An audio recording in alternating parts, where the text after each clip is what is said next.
Nous vous invitons à vous abonner si ce n'est pas encore fait, à activer la cloche pour être au courant de nos prochaines vidéos, à nous suivre sur nos réseaux Facebook, Instagram, adventiste.mq. Bon visionnage et prenez soin de vous. Vous avez besoin d'aide. Vous souhaitez vous entretenir avec un pasteur, un psychologue, un conseiller en relations d'aide. La cellule d'écoute de la Fédération des Églises adventistes du 7e jour de la Martinique est à votre disposition, 7 jours sur 7, de 8h à minuit, au 0805 288 394. Cet appel est gratuit.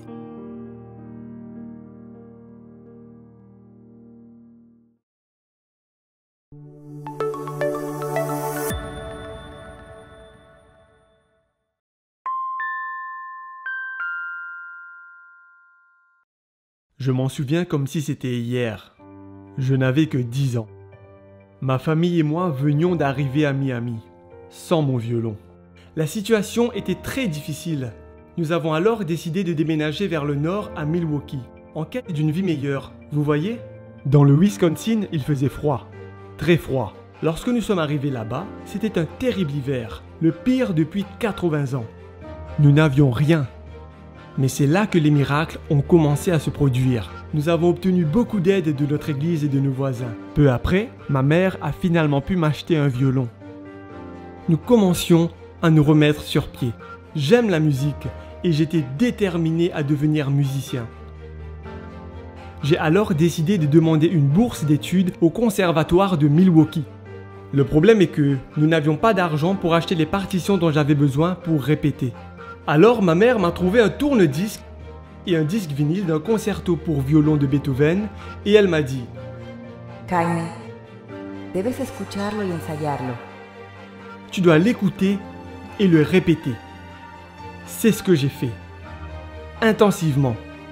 Lors de mon audition, tout le monde se demandait comment je pouvais jouer de la sorte. Je leur ai raconté mon histoire, les difficultés de ma famille. Ils étaient impressionnés. Un professeur récemment arrivé d'Europe m'a demandé qui était l'interprète du disque vinyle que j'écoutais pendant mes répétitions. Quand je lui ai répondu, il a dit « Je l'ai tout de suite reconnu à la façon dont tu joues. » Il était mon professeur là-bas. J'ai obtenu la bourse. Et je ne crois pas que tout cela, depuis notre départ de Cuba, le jour de notre arrivée à Milwaukee, l'aide que nous avons reçue, mon professeur qui connaissait l'interprète que j'écoutais, tout cela n'était pas une coïncidence. Dieu avait tout guidé. C'est exactement au moment où il semble que vous n'avez rien ni personne que Dieu fait tout pour vous. Il peut guider votre vie si vous le lui permettez tout simplement. Quand vous rendez votre dîme et que vous donnez votre engagement, permettez-lui d'être celui qui vous soutient et votre maître. Mettons le désir en dernier et Dieu en premier.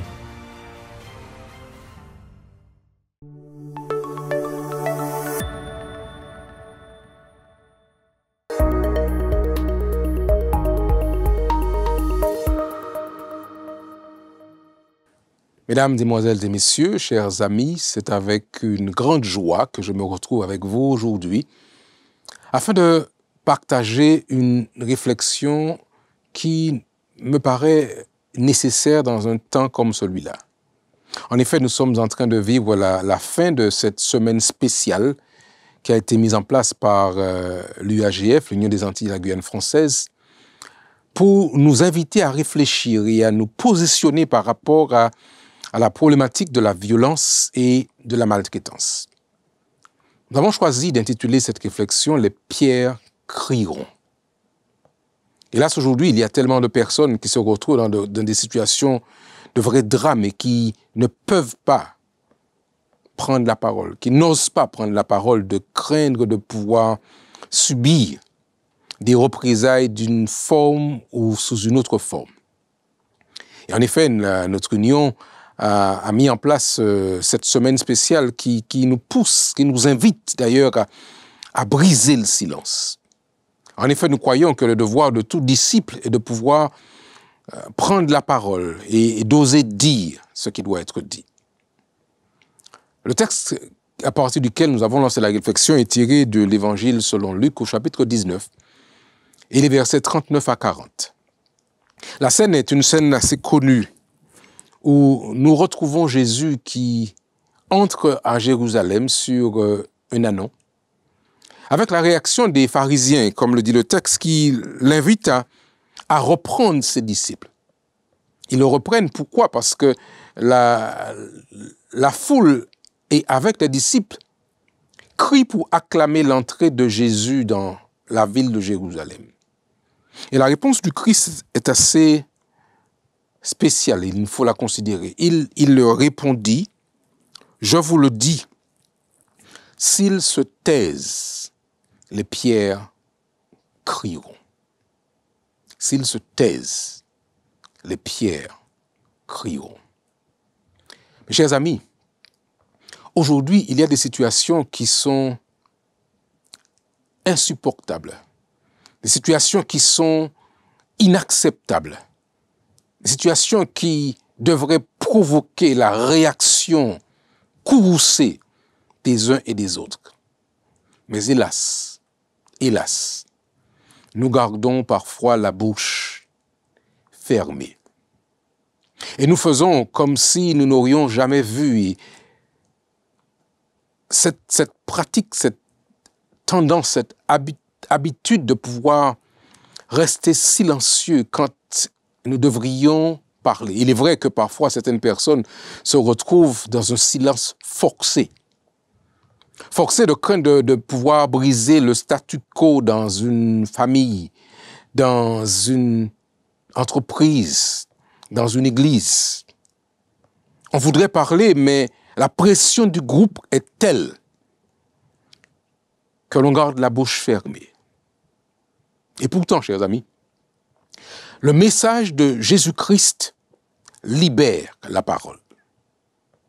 L'essence du christianisme dans sa dynamique de liberté devrait nous inviter à oser prendre la parole, parce que depuis la création, nous avions été créés avec une voix. Chaque individu, chaque créature a une voix que Dieu sait reconnaître. En effet, nous pensons à Adam qui nomme tous les animaux de la terre, selon Genèse 2, versets 19 à 20. Et il utilise sa voix pour se positionner et agir. D'ailleurs, quand nous considérons la parole sacrée, nous découvrons que même la nature a une voix. Vous connaissez sans doute comme moi-même les paroles du psaume 19 où il dit « Les cieux racontent la gloire de Dieu et l'étendue manifeste l'œuvre de ses mains. » Même la nature, quand elle souffre, elle le fait savoir. La sécheresse indique la souffrance de la nature. La nature réagit à sa manière parce qu'elle a un discours, elle dit quelque chose. Mesdames et messieurs, chers amis, le droit à la liberté d'expression est un droit fondamental. Et c'est pourquoi le prophète Ésaïe, dans son 58e chapitre, disait, et cette parole est forte, voilà ce qu'il dit dans Ésaïe 58, verset 1er, « Crie à plein gosier, ne te retiens pas. Élève ta voix comme une trompette et déclare à mon peuple leur transgression et à la maison de Jacob leur péché. » Dieu invitait le prophète à oser ouvrir sa bouche et à oser entrer dans une posture de dénonciation, puisqu'il dit « Déclare à mon peuple leur transgression et à la maison de Jacob leur péché. » Et pourtant, quand il faut parler, on se tait. Alors je pose la question, pourquoi se taire lorsqu'il nous faut parler? Pourquoi gardons-nous le silence quand nous sommes appelés à ouvrir la bouche? Certaines situations, vous comprenez bien, mes chers amis, devraient pouvoir réveiller notre réaction, notre sainte indignation. Et pourtant, pour des raisons multiples et variées, nous gardons la bouche fermée. Nous avons le droit sur la bouche et nous ne disons rien. dans ce silence qui peut parfois être même complice d'actes qui sont répréhensibles.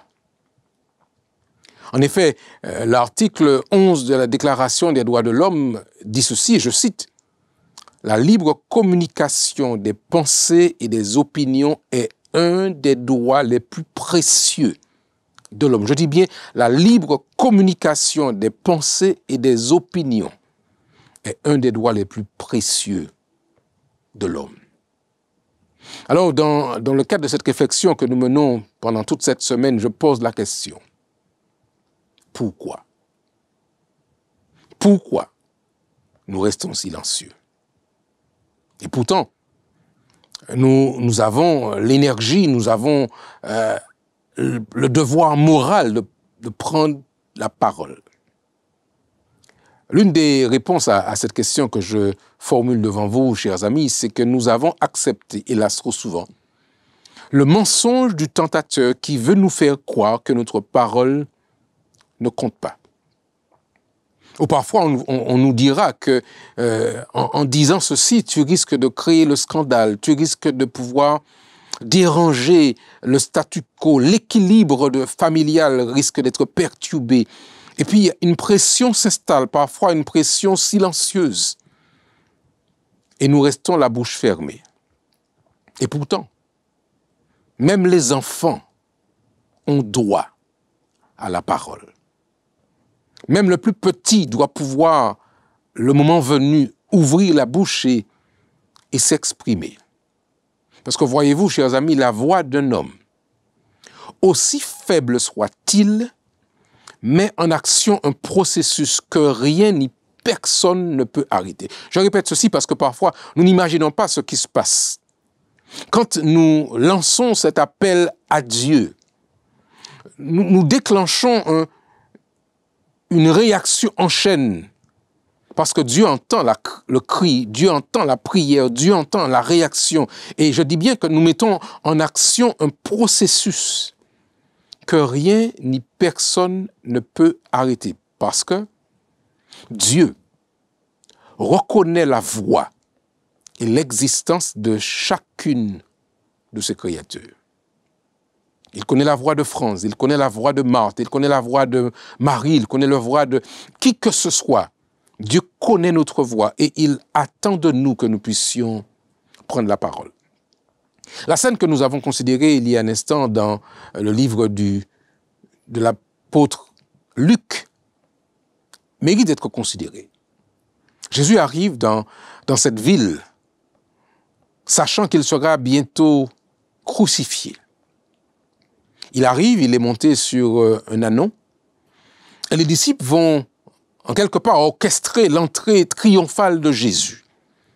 La foule qui avait vu Jésus réaliser de grands miracles, qui avait vu Jésus nourrir une foule, ceux qui avaient vu ou entendu que Jésus-Christ avait ressuscité Lazare, ceux qui avaient entendu que le Christ avait été là auprès de cette veuve de Nain qui avait ressuscité son fils. Et ils veulent acclamer Jésus-Christ.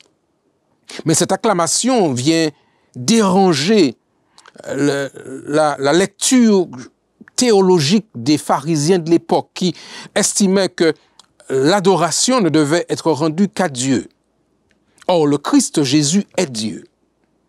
Ils vont donc s'interposer en demandant à Jésus d'intervenir, en demandant que les disciples soient repris, que la foule soit réprimandée. Parce que leurs propos dérangent, leurs propos, je le disais, brisent le statu quo ambiant. Alors, le Seigneur Jésus répond à ces hommes qui veulent se présenter comme étant les garants de la parole. Et il leur dit ce jour-là, je vous le dis, s'ils se taisent, les pierres crieront. Alors, vous comprenez que face à la maltraitance, face aux abus, mesdames et messieurs, chers amis, il nous faut briser le silence. Toute autre attitude serait une attitude de complaisance. à une situation qui est inacceptable. Dans le texte sacré, dans le livre de 2 Chroniques, chapitre 6 au verset 30 et suivant, nous avons la prière du roi Salomon. Salomon priera pour la dédicace de son église, du temple qu'il a construit à l'honneur de Dieu. Et au chapitre 6, à partir du verset 26, vous avez un extrait de la prière du roi Salomon. Je dis ce qu'il disait dans sa prière ce jour-là. 2 Chroniques, chapitre 6, versets 26 à 30. Quand le ciel sera fermé et qu'il n'y aura point de pluie à cause de leurs péchés contre toi, s'ils prient dans ce lieu et rendent gloire à ton nom, s'ils se détournent de leurs péchés parce que tu les as exaucés, parce que tu les auras châtiés, exauce-les des cieux et pardonne le péché de tes serviteurs et de ton peuple à qui tu enseigneras la bonne voie dans laquelle ils doivent marcher. Et fais venir la pluie sur la terre que tu as donnée pour héritage à ton peuple. Au verset 28. Quand la famine, la peste, la rouille et le niel et la nielle, les sauterelles d'une espèce ou d'une autre seront dans le pays, quand l'ennemi assiégera ton peuple dans son pays, dans ses portes, quand il y aura des fléaux ou des maladies quelconques. Verset 29. Si un homme, si tout ton peuple d'Israël fait entendre des prières et des supplications et que chacun reconnaisse sa plaie et sa douleur et étende les mains vers cette maison, exauce-le des cieux, du lieu de ta demeure et pardonne. Rends à chacun selon ses voies, toi qui connais le cœur de chacun, car seul tu connais le cœur des enfants des hommes. Mesdames et messieurs, chers amis, dans sa prière, Salomon nous rappelle que si jamais un jour un homme, en face d'une situation, ose ouvrir sa bouche, ose s'adresser à Dieu, reconnaître la situation, que Dieu est prêt à exaucer, Dieu est prêt à intervenir. Aujourd'hui, chers amis, nous sommes appelés à ouvrir la bouche. Nous sommes appelés à oser prendre la parole quand la chose est nécessaire afin de dire ce qui doit être dit. Ouvrir sa bouche, ouvrir et déclarer que ce qui est fait n'est pas juste, ce qui est fait n'est pas bien. Ouvre ta bouche et élève ta voix. Ouvre ta bouche et déclare, libère par ton cri la colère et le courroux divin sur l'injustice. Ose avec courage. Au risque parfois de pouvoir se mettre à dos tout le système. Ose, quand c'est nécessaire, quand Dieu te le montre, déclarer que ce qui se fait n'est pas normal, ce qui se fait n'est pas juste. En effet, chers amis, Dieu ouvre les écluses des cieux quand nous avons pris le temps de nous adresser à lui. Et il est prêt à ouvrir pour nous les écluses des cieux et les alléluia du ciel toutes les fois où nous ouvrirons nos bouches. Alors à vous qui m'écoutez aujourd'hui, madame, mademoiselle, monsieur, je t'invite à parler ou à crier parce que tu as une voix. Je t'invite à ouvrir la bouche face à la maltraitance, face à la violence, face à toute action qui ne correspondrait pas au plan de Dieu. Parle parce que tu as une voix, parce que cela vaut la peine d'être déclaré. Dans le livre de l'Apocalypse, dernier livre de la Bible, au chapitre 19, les versets 1 à 4, nous avons cette portion du texte où nous entendons des voix qui sont proclamées. Je lis Apocalypse, je dis bien chapitre 19, versets 1 à 4, Apocalypse 19, versets 1 à 4, ce qui se dit dans le texte aujourd'hui et qui qui vaut la peine que nous puissions considérer cette portion pour nous aujourd'hui. Apocalypse 19, verset 1 jusqu'au verset 4. Permettez-moi de trouver ce texte. Après cela, j'entendis dans le ciel comme une voix forte d'une foule nombreuse qui disait « Alléluia, le salut, la gloire et la puissance sont à notre Dieu, parce que ses jugements sont véritables et justes, car il a jugé la grande prostituée qui corrompait la terre par son impudicité, et il a vengé le sang de ses serviteurs en le redemandant de sa main. » Et il dit, et cette voix, ou ces voix, ils dirent une seconde fois, « Alléluia !» Et sa fumée monte au siècle des siècles. Mesdames et messieurs, chers amis, aujourd'hui, nous sommes appelés à nous joindre à cette foule nombreuse pour non seulement adorer Dieu, pour non seulement lui rendre grâce et gloire, pour reconnaître sa puissance et son autorité, mais nous sommes appelés, partout où c'est nécessaire, à ouvrir la voie, à ouvrir nos bouches et à dire et à déclarer. Il se trouve, en terminant, il se trouve que si nous gardons la bouche fermée, les pierres crieront. Quand les pharisiens considèrent cette populace qui crie à la gloire de Dieu, ils ont vers cette population une attitude de mépris, de rejet. Et pour eux, certains considéraient même cette foule comme étant moins que rien, comme de la poussière, comme étant des pierres dans le chemin qui méritent qu'on puisse les piétiner. Et le Christ, en comprenant l'allusion qui est faite, en comprenant le mépris qui est contenu dans cette parole des pharisiens, reprend cette même pensée en leur disant, écoutez, vous savez quoi? S'ils se tait, les pierres crieront, en faisant comprendre déjà que ceux que vous considérez comme des pierres, comme des moins que rien, crient déjà.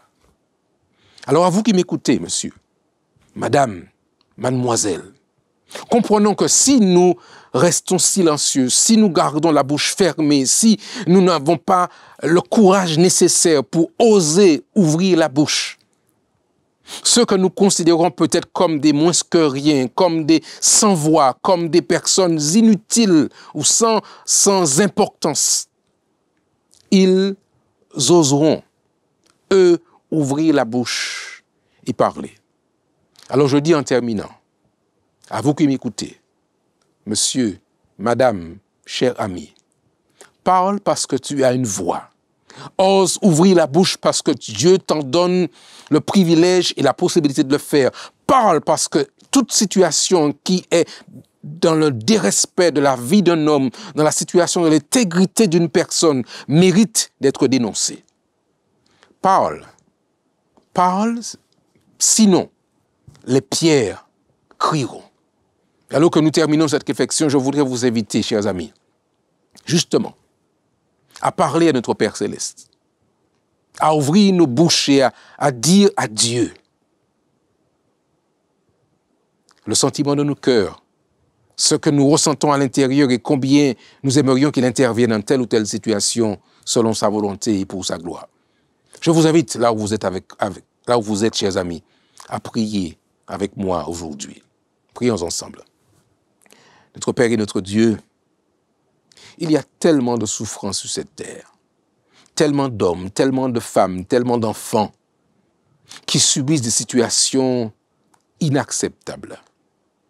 Et tu nous invites, Seigneur, en considérant la réaction des pharisiens, à oser ouvrir la bouche et parler. Sinon, les pierres elles-mêmes crieront. Ce matin, Seigneur, nous voulons te confier tous ceux et celles qui se retrouvent en situation difficile. Ces hommes, ces femmes qui qui vivent des situations dramatiques. Nous te les recommandons, nous te les présentons. Mais là où ils sont, Seigneur, envoie un homme, une femme, une personne qui osera les accompagner, mais surtout dénoncer et alerter la situation, pour que les hommes savent ce qui n'est pas normal. Pardonne, Seigneur, nos erreurs commises et donne-nous, par ta grâce, donne-nous, Seigneur, par ta grâce, d'être ta bouche, d'être ton porte-parole, d'être celui ou celle qui vient au secours de la veuve et de l'orphelin. Merci de ce que tu nous entends. Merci de cette semaine qui a été rendue possible. Et merci de ce que ton Église, cette communauté soit un lieu de guérison, un lieu qui accompagne ceux et celles qui sont dans des situations difficiles. Nous t'en prions, Père, au nom de Jésus et pour ta gloire. Amen. Merci de nous avoir écoutés, chers amis, et que Dieu bénisse chacun d'entre vous. À très bientôt.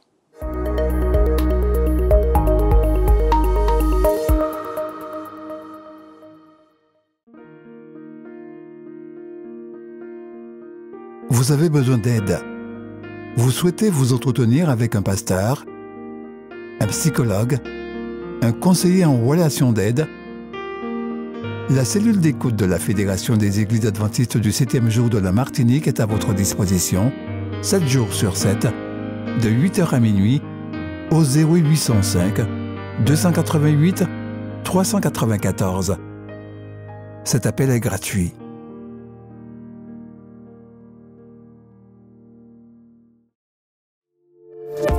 N'oubliez pas de vous abonner si ce n'est pas encore fait, de liker et de partager avec vos amis si cela vous a plu. À bientôt pour une prochaine vidéo.